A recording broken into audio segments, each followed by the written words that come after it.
Welcome to The Explainer. Today, we're diving into one of the oldest philosophical traditions on the planet, all to get to the bottom of one single powerful question that has been driving it for thousands of years. So, let's just jump right in. This question, it's not some modern-day angst, It's the exact problem that sparked literally thousands of years of deep thought and spiritual searching in India. And the goal, it wasn't just about thinking big thoughts. It was about finding a real, practical way out of the turmoil of just being alive. Right, so Indian philosophy, when you boil it right down, is this incredibly methodical answer to that universal human problem. I mean, it's this huge, sprawling landscape of ideas for sure, but every single path starts from the same place. This shared understanding that, hey, life can be tough, it can involve a lot of suffering, and a shared belief that there has to be an escape hatch. And this search for answers, it wasn't a one-and-done kind of thing. Nope, it was this living, breathing evolution of ideas unfolding over centuries. You had these major schools of thought, like the Vedanta, Buddhism, and Jainism, popping up right alongside each other.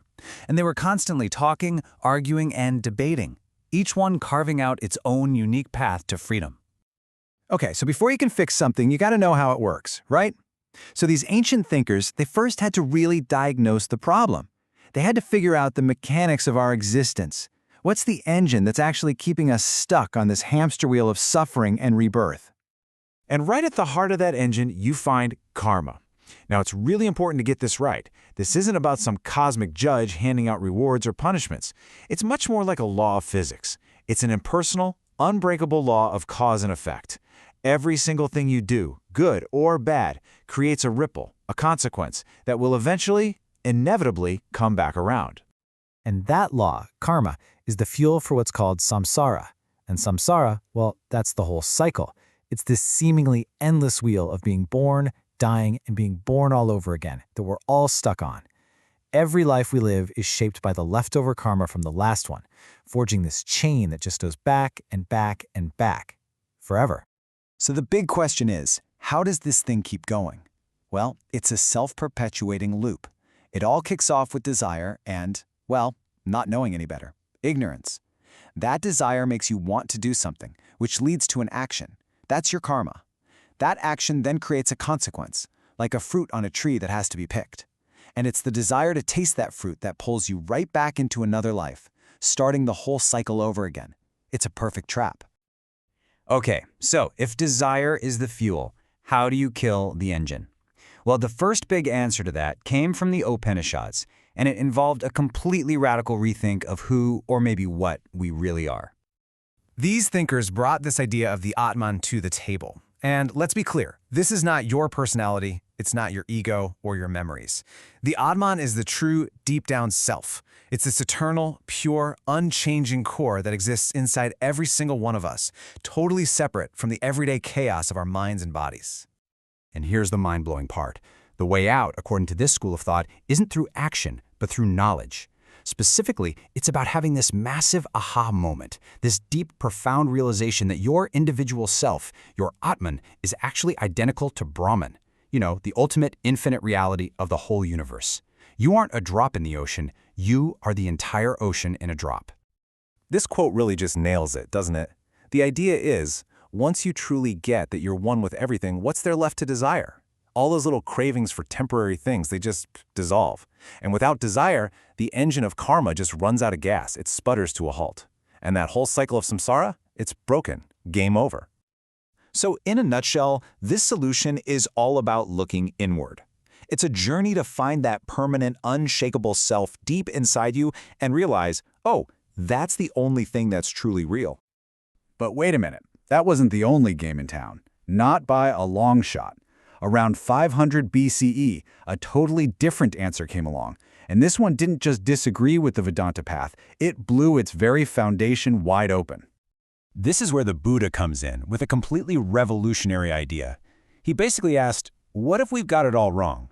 What if looking for some permanent, eternal self isn't the solution? What if believing in that self is actually the problem, the very root of all our suffering? I mean, talk about a direct challenge. The absolute first principle of Buddhism is that everything changes. Nothing is permanent. And if that's true, well, then the whole idea of an unchanging eternal self has to be, by definition, an illusion, a complete misreading of how reality works. So in the Buddhist path, the goal isn't to find a self, it's to reach nirvana.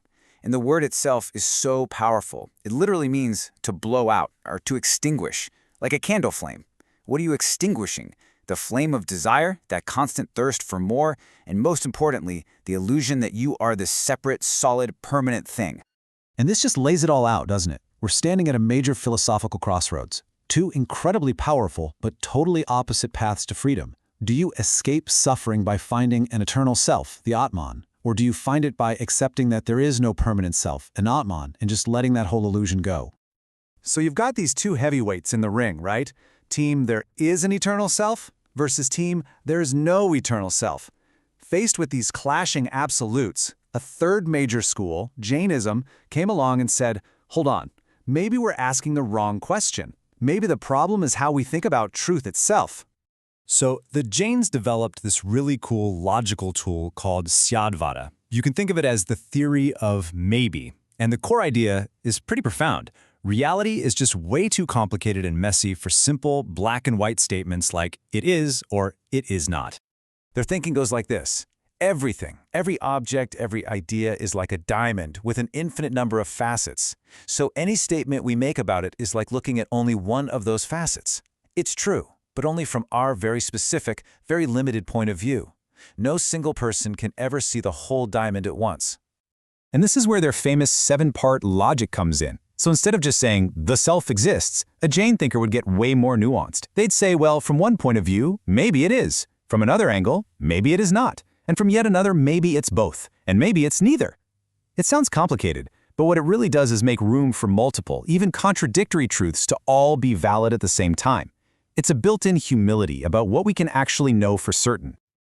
Okay, so we've just taken a whirlwind tour through 3 completely different ways of thinking. Where does that leave us? What's the big takeaway here?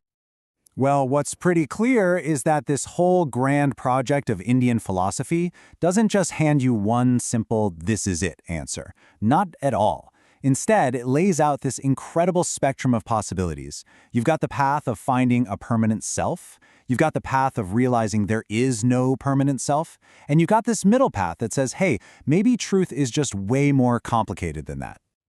And that brings us right back to today, to right now. Because these aren't just dusty old debates, are they? The questions they were grappling with are just as real for us. So what about you? In a world that feels like it's changing faster than ever, which path feels more true? Is it the search for something solid and permanent inside you, or is it the wisdom that comes from radically accepting that nothing ever stays the same? The unending quest, well, it continues in each of us.